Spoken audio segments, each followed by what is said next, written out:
To install a new head library file, first go to the support page and download the head library.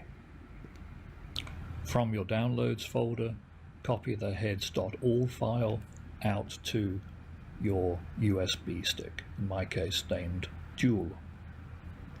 I'm going to replace an existing one.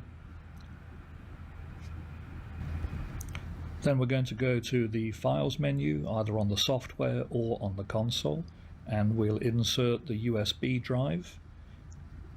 The console, the software, will then take a moment to recognize the drive. Once it's recognized the drive, you'll be able to go ahead and install either the fixture library file or an individual head file.